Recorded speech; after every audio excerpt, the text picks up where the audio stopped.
નમસ્કાર મિત્રો, સમીક્ષા વિથ મહેશ રાજગોરમાં તમારું સ્વાગત છે. ચાલુ કરીએ સમાચારોની સમીક્ષા. પહેલા સમાચાર નીટને લઈને છે. નીટની પરીક્ષા આખા દેશમાં લેવામાં આવે છે અને એના થકી જ દરેક રાજ્યોમાં અને કેન્દ્રની અંદર જે અલગ અલગ મેડિકલ કોલેજો છે એમાં પ્રવેશ મેળવવામાં આવે છે. વિદ્યાર્થીઓ એનામાં પ્રવેશ મેળવે છે. પણ ઘણા બધા રાજ્યો છે, ખાસ કરીને તમિલનાડુ જે છે એક એવું રાજ્ય છે જે પહેલેથી નીટનો વિરોધ કરે છે. એમનું કહેવું છે કે નીટ બહુ ટફ છે, એવી રીતનું એમનું કહેવું છે. આમાં એમના વિદ્યાર્થીઓને અન્યાય થયો છે એવી પણ એમની માંગણીઓ છે. પરંતુ આ કેટલા હદે સાચી છે, ખોટી છે, એના માટે તમારે ડિટેલમાં જવું પડે. નીટમાં એક પર્સન્ટેજ હોય છે જે સેન્ટ્રલને મળે છે, એટલે કે ઓલ ઇન્ડિયા કોટા હોય છે અને એક સ્ટેટનો કોટા હોય છે. એટલે સ્ટેટ કોટા અને ઓલ ઇન્ડિયા કોટા પહેલેથી નક્કી જ હોય છે. તો તેમાં કેવી રીતના એમને નુકસાન થાય છે તો હવે કેવી રીતના સમજાવી શકાય છે. પરંતુ વાત કરવામાં આવી હતી કે જો ફરીથી નીટનું ડિસેન્ટ્રલાઇઝેશન થશે તો જૂની સમસ્યાઓ ઊભી થશે. તમિલનાડુ, કર્ણાટક અને પશ્ચિમ બંગાળ નીટમાંથી નીકળી જવાની માંગ કરી રહ્યા છે, પરંતુ એ એમના હાથની વાત નથી, કેન્દ્ર સરકારના હાથમાં છે. અમદાવાદમાં પાંજરાપોળ જે 4 રસ્તા છે એના પર એક ફ્લાયઓવર બનવાનો છે, જેને લઈને મંજૂરી પણ આવી ગઈ છે. એનો કોન્ટ્રાક્ટની પણ વાત થઈ ગઈ છે. રણજીત ગ્રુપ કન્સ્ટ્રક્શન આની કામગીરી સાથે જોડાયેલું છે.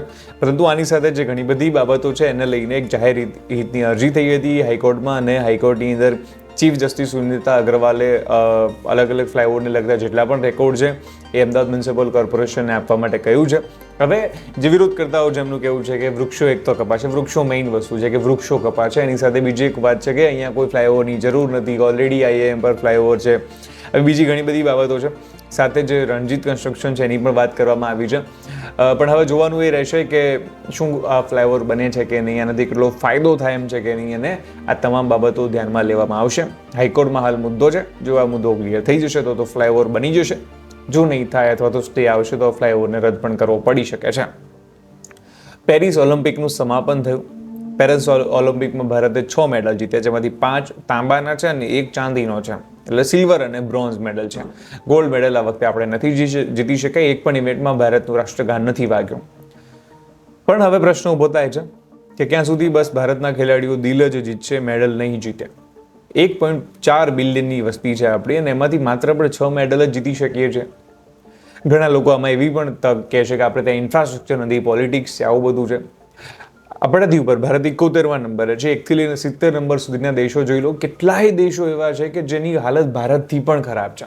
ભારતથી ખરાબ છે, બદથી બદતર હાલત છે એમની. તેમ છતાં પણ ભારતીય ખેલાડીઓ કેમ મેડલ નથી જીતી શકતા? ઘણા બધા ખેલાડીઓ છે જે 4થા નંબરે આવ્યા છે.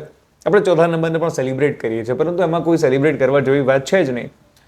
કારણ કે 4થા નંબરે આવ્યા છો તમે, 1 થી 3 જ મેડલ મળે છે, 4થાને મેડલ નથી મળતો. એ પછી 4થા આવો કે છેલ્લા આવો એનાથી કોઈ ફરક નથી પડતો. અને આ વખતે 4થા આવ્યા છે એનો મતલબ એવો જરાય પણ નથી કે તમે આવતી વખતે જે છે ટોપમાં જશો. કારણ કે એક ઉદાહરણ તમને આપું, દીપા કર્માકરનું. જિમ્નાસ્ટિકમાં 4થા નંબર આવ્યા હતા. પહેલા એવા મહિલા બન્યા છે 4થા નંબર આવ્યા, પણ એના પછી દેખાય જ નહીં ક્યાંય. તો આવું બની પણ શકે છે. એટલે 4થા નંબરે સેલિબ્રેટ કરવાની કોઈ જરૂર નથી આપણે. અને સાથે જેટલા પણ બ્રોન્ઝ મેડલ મળી રહ્યા છે, બ્રોન્ઝ મેડલ 3જા નંબરે આવવું કહેવાય. ભારતે હંમેશાથી એવો પ્રયાસ કરવો જોઈએ કે ગોલ્ડ મેડલ જીતી શકીએ. ઘણા લોકો એવું પણ કહે છે કે ભાઈ તમને ખબર પડે નહીં, ત્યાં જાઓ તો ખબર પડે કેવી ટફ પેલું હોય છે, તેવું હોય છે. એપ્રિશિએટેડ કોઈ પણ ખેલાડી ત્યાં પહોંચે છે તો એને એપ્રિશિએશન તો ચોક્કસથી બને છે કે ખેલાડી ત્યાં સુધી પહોંચ્યો છે. એનો મતલબ એવો નથી કે કોઈ કામનો નથી. વાત એવી નથી. વાત એવી છે કે જેટલા પણ ખેલાડીઓ ત્યાં પહોંચે છે એમનું કામ છે કરવાનું. એની પાછળ સરકાર કરોડો રૂપિયા ખર્ચી રહી છે. ટોપ્સ જેવી સ્કીમો ચાલી છે. ટાર્ગેટ ઓલિમ્પિક પોડિયમ સ્કીમ કરીને ટોપ્સ ચાલી રહ્યું છે કેન્દ્ર સરકારનું. ખેલાડીઓ વિદેશમાં જાય છે, પ્રજાના ટેક્સના રૂપિયાથી ટ્રેનિંગ કરે છે. તો પછી એમની પણ જવાબદારી બને છે કે એ પણ મેડલ જીતીને લાવે અને દેશનું નામ રોશન કરે.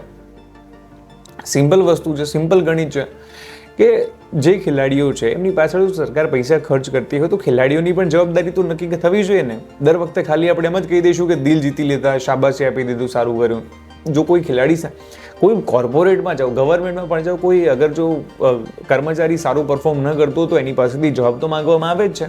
તો ખેલાડીઓ પાસેથી પણ જાણવું જોઈએ. એમની કોઈ તકલીફો હોય તો એને સોલ્વ કરવી જોઈએ. તકલીફો ન હોય તો ખેલાડીઓને રિસ્પોન્સિબિલિટી તો લેવી જ પડશે. એમને તો ભારત કોઈ દિવસ આમાં આગળ આવી જ નહીં શકે ને. અને મેં ફરીથી તમને કહ્યું એમ કે ખેલાડીઓ છે, એમનું કામ એ છે. હું ન્યૂઝમાં છું, હું મીડિયા ફિલ્ડમાં છું, તો મારું કામ આ છે. હું અહીંયા સારું પરફોર્મ નહીં કરું તો મારી જોડેથી જવાબ માંગવામાં આવશે કે ભાઈ તમે કેમ સારું નથી કરી રહ્યા, તમે કેમ આવું બોલી રહ્યા છો.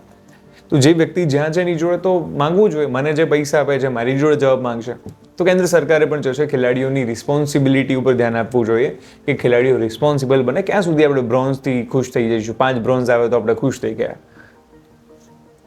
ગોલ્ડ મેડલ જે આપણો મેઇન ટાર્ગેટ હોવો જોઈએ એ ક્યારે થશે? ક્યાં સુધી ખેલાડીઓ દિલ જીતશે? મેડલ જીતવાની જરૂર છે. હવે વાત કરવી છે ભૂતિયા શિક્ષકોની. ભૂતિયા શિક્ષકો એટલે એવા શિક્ષકો કે જે દેખાય જ નહીં, હોય ખરી પણ દેખાય નહીં.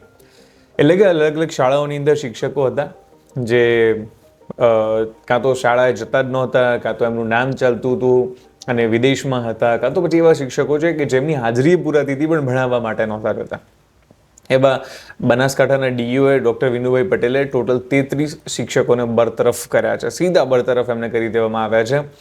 ફરજ મોકૂફ નથી કર્યા. હું તમને કહું, ફરજ મોકૂફનો મતલબ સસ્પેન્ડ કરવું, બરતરફ કરવું એટલે ડિસમિસ કરવું. આવા તમામ જે છે શિક્ષકોને ડિસમિસ કર્યા છે. વિચાર કરો, બનાસકાંઠામાં 33 શિક્ષકોની જગ્યા દઈ છે. વિચાર કરો, ગુજરાતના 33 જિલ્લાઓમાં તમે આવા શિક્ષકો ગોતવા જાઓ, ભૂતિયા તો કેટલા નીકળશે. બનાસકાંઠામાં 33 શિક્ષકોની જગ્યા થઈ છે. જસ્ટ ઇમેજિન, મોટા મોટો જિલ્લો છે. તમે એવરેજ, હું તો કહું છું એવરેજ 10 શિક્ષકો એક જિલ્લામાં કાઢી લો તમે. આ તો હું 33ના ત્રીજા ભાગના કરીને કહું છું. તોય 33 જિલ્લાઓ પ્રમાણે 330 શિક્ષકોની જગ્યા તો હાલ થઈ જાય એમ છે. ખાલી નોર્મલ ગણિત મારું છું કે એવું નથી કહેતું કેટલા શિક્ષકો છે, પણ જેન્યુઅનલી જો બનાસકાંઠામાં આટલા છે તો ત્યાં તમને મળવાના જ છે. તો હાલ તો બરતરફ કરવામાં આવે છે જેટલા પણ શિક્ષકો છે એમને.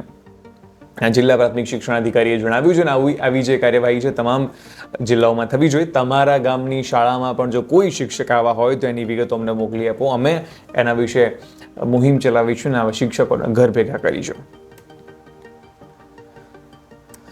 આગળ વાત કરવી જોઈએ એક એવા કિસ્સાની કે જે કિસ્સાએ આ દેશનું માથું શરમથી ઝુકાવી દીધું છે. વિનેશ ફોગાટનો જ્યારે 100 ગ્રામ વજન વધી ગયો અને એને ડિસ્કોલિફાય કરવામાં આવ્યો તો એને લઈને આખા દેશને આંચકો લાગ્યો. મોટા મોટા નેતાઓ વિનેશ ફોગાટના પરિવારને મળવા ગયા, મોટી મોટી વાતો કરવા લાગ્યા, રાજ્યસભામાં મોકલો, આમ કરો, તેમ કરો. નો ડાઉટ વિનેશ સાથે જે થયું છે એ વ્યક્તિગત રીતે ખોટું થયું છે, ભલે નિયમો અંતર્ગત થયું હોય. પરંતુ પશ્ચિમ બંગાળમાં એક મહિલા ડોક્ટર વિજીના 36 કલાકની ડ્યુટી કરતા હતા, એમની હત્યા કરી દેવામાં આવી. મારી જોડે કોઈ શબ્દો નથી. એ મહિલા ડોક્ટરની હત્યા કરવામાં આવી, એમની ઉપર બળાત્કાર ગુજારાયો. તેમ છતાં બધા નેતાઓ મોઢા સીવીને બેઠા છે. અહીંયાથી લઈને અહીંયા સુધી એમના મોઢાઓ સીવીને બેઠા છે. જેમને વિનેશ ફોગાટનો મેડલ ન મળ્યો એમાં એમની રાજનીતિ દેખાતી હતી અને ત્યાં જઈને એમને મોટી મોટી વાતો કરી નાખી, આ કરી દઈશું, તે કરી દઈશું, ફલાણું કરી દઈશું. એક નેતા તમને નહીં દેખાય, એક નેતા નહીં દેખાય. બધા અહીંયાથી અહીંયા સુધી મોઢા સીવીને બેઠા છે. તમને એમ થતું હશે કે પશ્ચિમ બંગાળ તો દૂર છે, આપણે તો ગુજરાતમાં છીએ. યાદ રાખજો, હેવાનો બધે જ બેઠા છે, તમારી આજુબાજુમાં બધે જ છે. એ પશ્ચિમ બંગાળમાં છે, બન્યું છે. કાલ ઉઠીને એવું પણ બનશે કે તમારી દીકરી ક્યાંક ભણવા જતી હશે, ક્યાંક જશે ને એની સાથે એવું બનશે ને એ વખતે પણ આ બધા ચૂપ રહેશે ને તમે પણ એ વખતે પછી કશું જ નહીં કરી શકો. અવાજ ઉઠાવવો પડશે. મહિલા ડોક્ટરો જે આટલા દિવસો કામ કરે છે એમની સાથે આવી હેવાનિયત, જે એમની સાથે થયું છે એને વર્ણવવા માટે કોઈ શબ્દો નથી. આ દેશ છે ને ઇમોશન્સનો દેશ છે. આપણે ત્યાં છે ને નિર્ભયા કાંડ થયું ને ત્યારે બધા નીકળી પડ્યા હતા બહાર. સારું હતું નીકળી પડ્યા હતા. નીકળે ત્યારે બીજા લોકોને ફાંસી મળી. પણ જ્યારે આવું કંઈ થાય છે ને ત્યારે ના યાર બંગાળમાં થયું છે, યાર I don't have a time, હું શું કામ એના વિશે વાત કરું, why should I talk about that. આવા થઈ ગયા છીએ આપણે, નમાલા થઈ ગયા છીએ આપણે. વિનેશમાં આપણને પોલિટિક્સ દેખાય છે, વિનેશમાં આપણને હાઈપ દેખાય છે, તો આપણે વિનેશ વગર સાથે બહુ ખોટું થયું યાર, યુ આર ચેમ્પિયન, આમ તેમ ફલાણું. હું એમ નથી કહેતો કે વિનેશ જોડે જે થયું છે એ થવું જોઈતું હતું, ખોટું થયું હતું. જે પણ થયું હતું નિયમો અંતર્ગત થયું હતું, તેમ છતાં પણ આપણી લાગણીઓ ત્યાં યોગ્ય હતી, વાત એની નથી. પણ પ્રશ્ન એવો થાય કે મેડલ કરતા માણસનું, મેડલની સામે માણસની કોઈ વિસાત નહીં. શું આપણે આના માટે આ દેશમાં રહી રહ્યા છીએ? એક પણ દીકરી સાથે કંઈ પણ ખોટું થાય, બળાત્કાર અને હત્યા રેરેસ્ટ ઓફ ધી રેર ગણી શકાય. કંઈ પણ ખોટું થાય તો યાદ રાખવું કે તમારી દીકરીનો પણ વારો આવી શકે છે. જો તમે નહીં બોલો તો પછી તમારી જોડે તમે ગમે તેટલું કરી લેશો, પછી જે થઈ ગયું એને નહીં બદલી શકો. અત્યારથી સુધારો લાવવો પડશે, અત્યારથી અવાજ ઉઠાવવો પડશે. બંગાળમાં થયું છે, ગુજરાતમાં અવાજ ઉઠાવશો તો કદાચ ગુજરાતમાં કાલે કોઈ વ્યક્તિ આવું કરતું હશે ને તો કરતા પહેલા વિચારશે. આ દેશને, આ રાજ્યને, આપણા શહેરને, ગામને એટલું સુરક્ષિત બનાવીએ કે કોઈ બેન દીકરી ઉપર આવી કૂડી નજર ન કરી જાય.